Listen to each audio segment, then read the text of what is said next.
আজকের ভ্রমণের অভিজ্ঞতা আমার জীবনের অন্যতম সুন্দর একটি মুহূর্ত হতে যাচ্ছে। আমরা এখন আছি তুরস্কের বিখ্যাত পর্যটন স্থল পামুক্কালেতে। আর আজকের অ্যাডভেঞ্চার হলো আকাশে ভেসে বেড়ানোর একটি অসাধারণ হট এয়ার বেলুন রাইড। ভোরের আলো ফুটতে না ফুটতেই আমরা চলে এসেছি বেলুনের পয়েন্টে।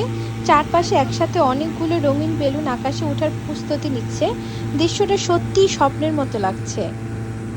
দেখুন কিভাবে ওরা হট এয়ার বেলুনের জন্য কিভাবে বেলুনটাকে ফুলাচ্ছে। আগুন দিয়ে কিন্তু এটা করা হয়ে থাকে। তো আমি আপনাদেরকে পুরো প্রসেসটাই দেখাচ্ছি, খুবই ইন্টারেস্টিং। তো এই যে অলমোস্ট আমাদের বেলুনটা ফুলানো হয়ে গিয়েছে। এখন মোটামুটি আমাদের বেলুনটা উড়ানোর জন্য প্রস্তুত।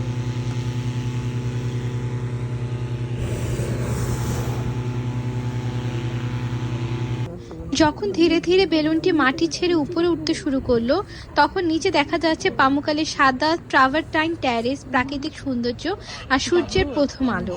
উপরে থেকে কিন্তু পুরো এলাকাটা দেখতে অন্যরকম লাগছে। হালকা বাতাসের সাথে আকাশে ভেসে থাকা চারপাশে নীরবতা আর সূর্যোদয়ের এই মুহূর্ত, সব মিলিয়ে এটি ছিল এক অসাধারণ অনুভূতি। প্রত্যেকটা বেলুনের মধ্যেই কিন্তু একজন করে এক্সপার্ট পাইলট থাকে, যে নাকি বেলুনগুলোকে অপারেট করে থাকে, এবং সেটা অপারেট করা কিন্তু খুবই রিস্কি এবং খুবই এক্সপার্ট হতে হয়।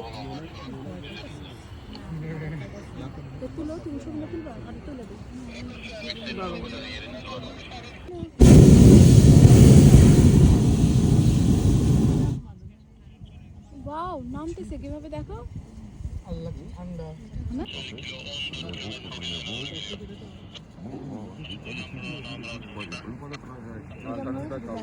অবশ্য এই বেলুন উড়ানো যতটা ইজি মনে হয়, আসলে কিন্তু ততটা ইজি না।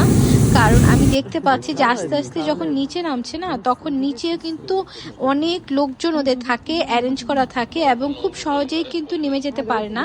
এটার জন্য একটা প্রসিডিউর লাগে, এবং খুবই ধীরে ধীরে আস্তে আস্তে করে ওরা এই বেলুনটাকে ল্যান্ড করে থাকে।